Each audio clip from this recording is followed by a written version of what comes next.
Thank you, and God bless you for coming out today. Give me your hand.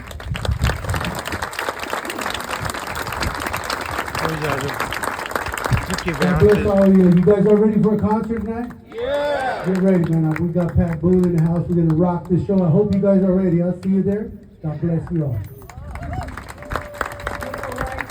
Here's a Ricky Valance's I do live in California, and I love it. I live there with my family. brother Mario. I get to go to Pacoima and see my brother Richie and my mom all the time. And my brother Bob's with us in Watsonville. And I miss them all. And I love all of you because when I come here, they always tell me, are you going to sing? Are you going to sing tonight? So, hey, I must be a singer and I don't even know it. So thank you all for coming. Okay, see you tonight, huh?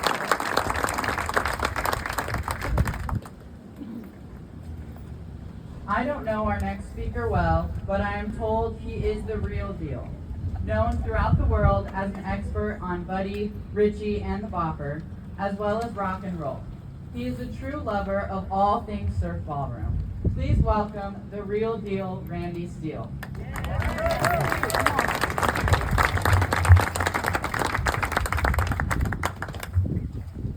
Great, I get to follow the Valance family. No pressure. I've limited my remarks, y'all, to about 45 minutes. Just kidding. If I can get it open here. There it is. I'll turn it right side up. Good morning. What an honor it is to be here.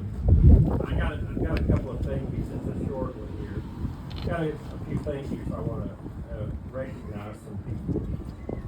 I'd like to thank first the mayor and the Chamber of Commerce and the people of Clear Lake. And I say this from the bottom of my heart.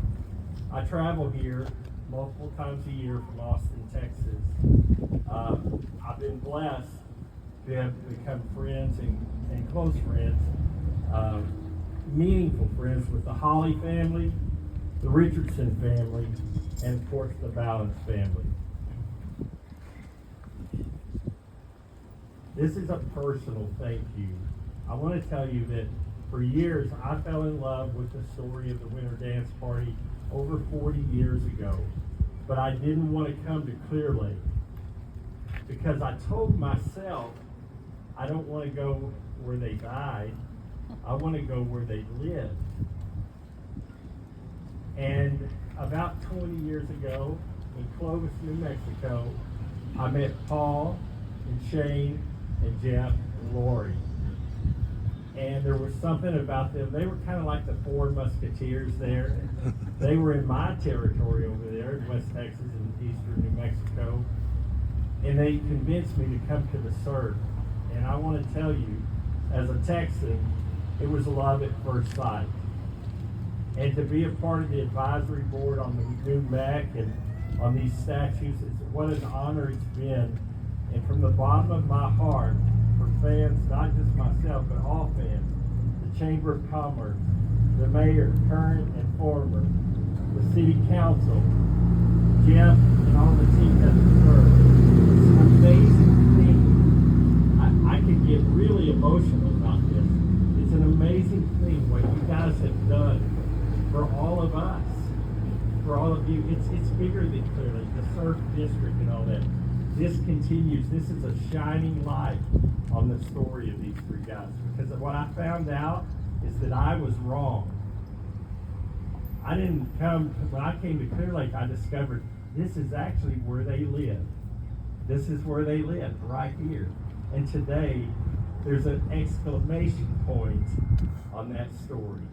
It's a great place. So thank you to all of those people. And that includes the volunteers and the employees of the SERV who come in every day in and day out, and serve this community and serve everybody, all because people like me are crazy enough to travel up here like that, especially when it's about 30 below. I'm going to be quicker about the rest of this, I promise.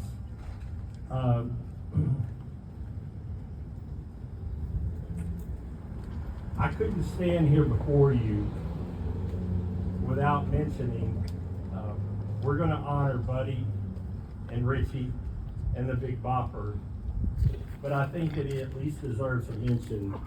I want to remember Roger Peterson, the pilot. Roger Peterson was a husband, he was a son, a brother, and a friend. And all of those titles are as important as rock and roll star.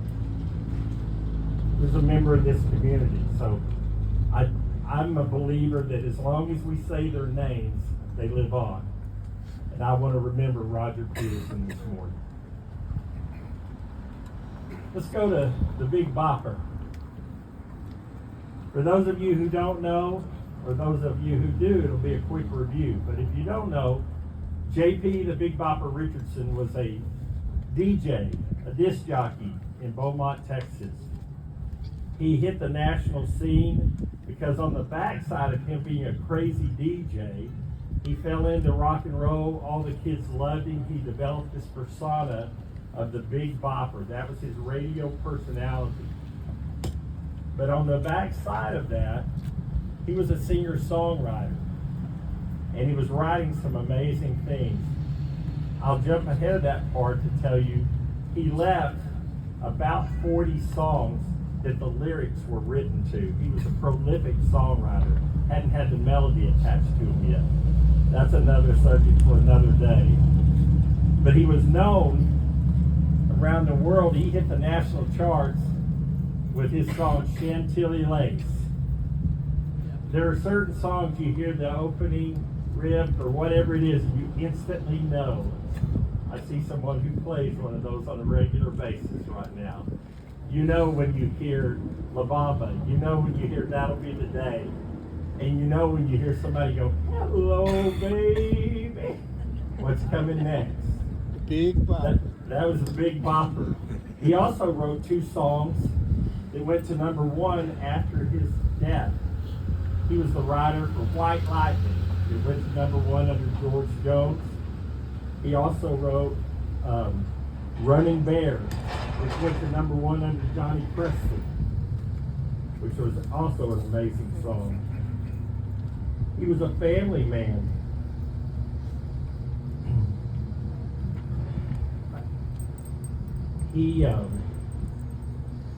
I'd rather tell you that the Bopper was a visionary.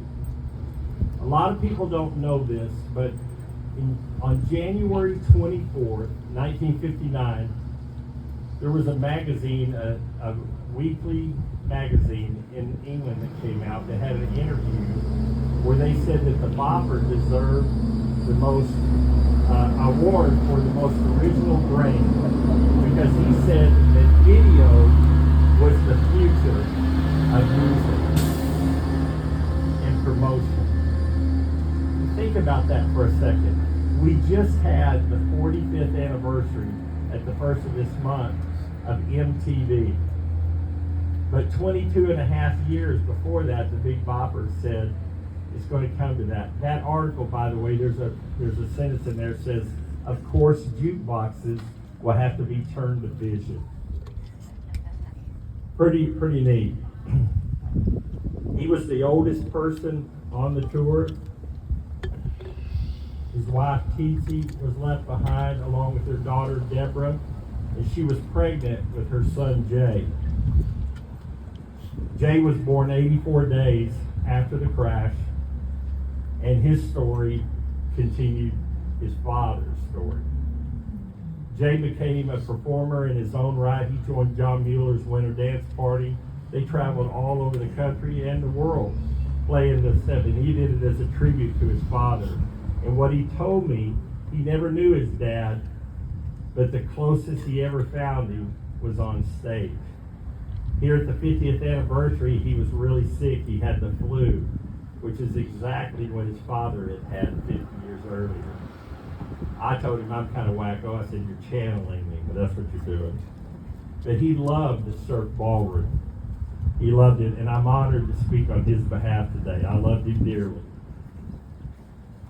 Now let's go a little west and talk about Lubbock's favorite son, Charles Hardin Holly, Buddy Holly. He was an artist in every definition Buddy did leather work, amazing leather work. He painted, he played music. He was the complete package. He was a singer-songwriter. He and the Crickets hit the charts. I'm going to borrow a conversation I had with Jerry Allison, who played that stage over there many times. Those of you who don't know that name, Jerry Allison was the drummer for the Crickets, and he was Buddy Holly's best friend. He told me that one day after seeing John Wayne's movie, The Searchers, that they were in his bedroom, and he said, we weren't doing anything, we were just messing around. He referred to Buddy as Holly. He said, Holly was sitting on the bed with his guitar unplugged, and he said, I was jacking around with, we're Texans, we say jacking around. He said, I was jacking around with some drumsticks, and we had been trying to write some songs, Randy, and he said they were bad. They were bad songs.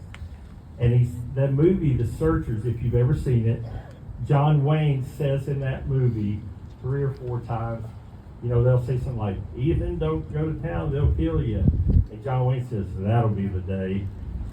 Well, in this conversation in the Allison house bedroom, Buddy says,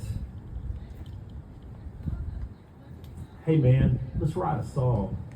And J.I. said that he turned around and looked at Buddy, and this is a West Texas thing, but he said, I stuck my neck up like a prairie dog, like this, and I said, that'll be the day. And Buddy pointed at me and he said, that's the title. Lightning struck. They traveled the world. By 1958, Buddy Holly and the Crickets had hit the chart with numerous hits. They traveled 41 states. They went to England, Australia, Hawaii before it was a state, and Canada. He split with the Crickets in late 58 to go his own direction, and he had to hire a band, and he brought 2 more guys on. The guitarist was a guy named Tommy Alsop, who played this, I don't know how many, Jeff might know about Tommy. Many times. Yeah, countless times he played this stage, recorded over 10,000 sessions. And he was a studio level guitarist. His bass player for that tour was a guy y'all might know his name, Waylon Jennings.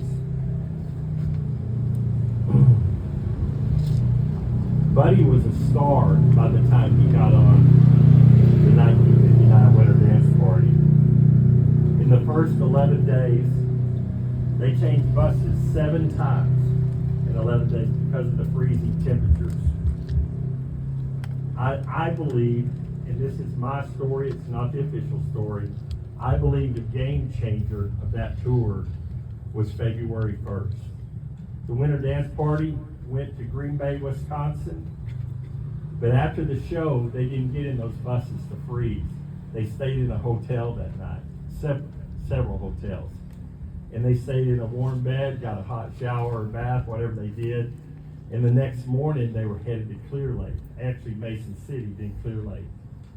But they were warm, and when they woke up, it was 19 degrees below zero to get on that bus.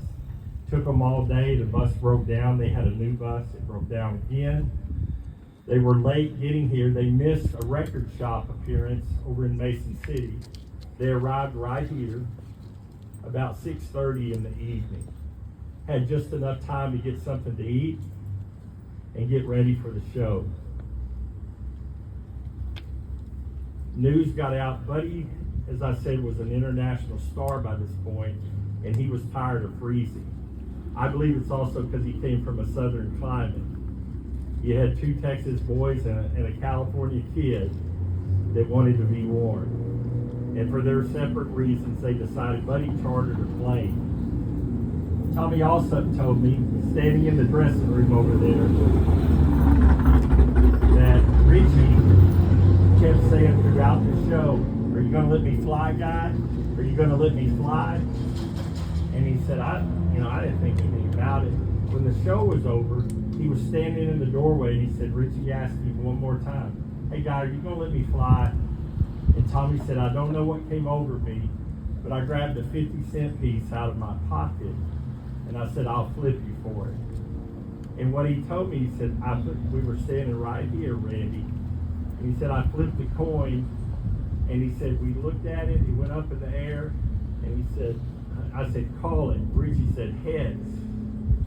It hit the floor, and he said, Richie went down to his knees, looked up and said, it's heads. That's the first time I've ever won anything like that. Tommy later on, many years later, opened a bar in Dallas for a while that was called the Heads Up Saloon. Richie took Tommy's place. The Bopper took Waylon's place. He asked him if he could have his seat on the plane because he wanted to get some medicine. He was sick with the flu. Waylon was on his first tour of his life, and he said, sure, but you gotta let me use your sleeping bag. Over a sleeping bag, they traded spots. They arrived here in Clear Lake as stars. When the show was over, they loaded up in Carol Anderson's station wagon, drove to the Mason City Airport, flew up, fell out of the sky, and into the history books of rock and roll. People have tried to honor them all over the world, and no one's done a better job than Clear Lake, Iowa. Nobody. Nobody. And you continue. The best part of the story of that is you could have put a plaque up, you could have put a historic marker and been done with it. But again, the mayor, the city council, the chamber of commerce, you continue to tell it. The best part of this story is it continues. And this is simply the next chapter. I believe that former cricket Sonny Curtis said it best. He was speaking about Buddy, but I think it speaks to all of them. He wrote a song called The Real Buddy Holly Story, and he went in there when Don McLean said they drove to the levee, but the levee was dry in American Pie. Well, Sonny Curtis answered that because he said the levee ain't dry and the music didn't die because Buddy Holly lives every time we play rock and roll. You know what? That goes to Buddy, Richie, the Bopper, and all of those people. Tonight is one more chapter. We have an amazing show that's coming up. It is filled to the brim with talent on the Three Stars Tribute Show tonight. I hope that you can be there, and if you can't, I'm going to tell you right now, I feel sorry for you. Okay? The show continues to bring in great artists from all genres. If you haven't experienced it, please do. Tell them Randy sent you. Don't buy anything in the gift shop and charge it to me, but experience the surf. Go surfing with us. I'm honored. Thank you, Jeff, for allowing me. I didn't really mean to go this long. Thank you for your patience. This is the moment we're all here for right now. We're going to turn and unveil the statues. Thank you for being here this morning.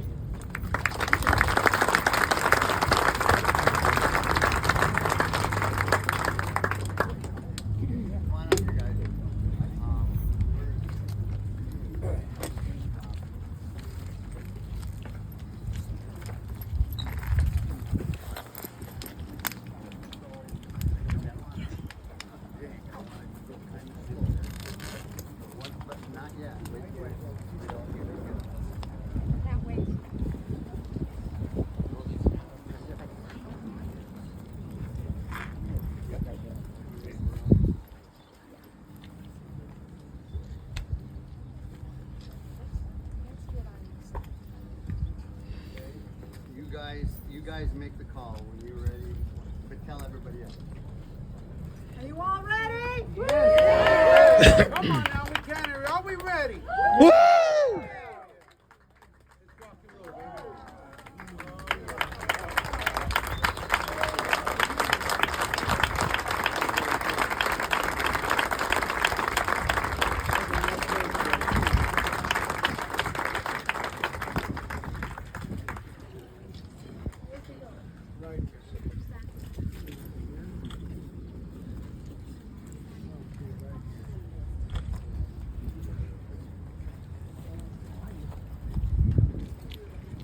I should have said up there that This was over a year in the making, and I never knew that anybody could have a debate over the placement of a finger or someone's ears or their chin or whatever. There was a ton of hours that went into this, even the design itself. The advisory committee was just amazing.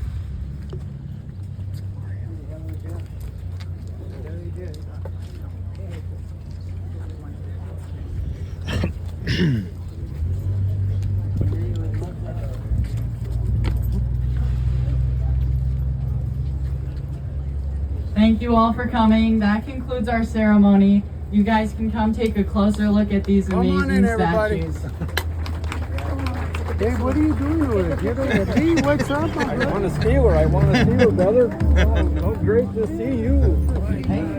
Don't you ever change? Oh, hell no, I can't. I want to get on your diet and your drinking plan. Whatever you're drinking, I want to drink. Not a problem, brother. Hell yeah. How you doing, my brother? Pretty good. Good job, baby. What a day for you. What's up, my brother? I wanted to say something to you. I just took that iconic contract. You talked about it all. Keep trying to get a picture.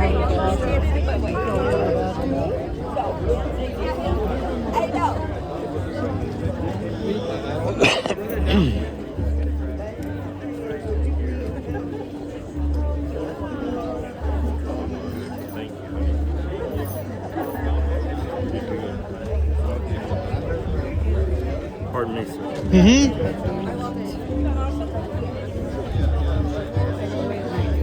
So you won the Valance, huh? Yes, I'm one of the little ones. You're the little one? Yes, let me move this before you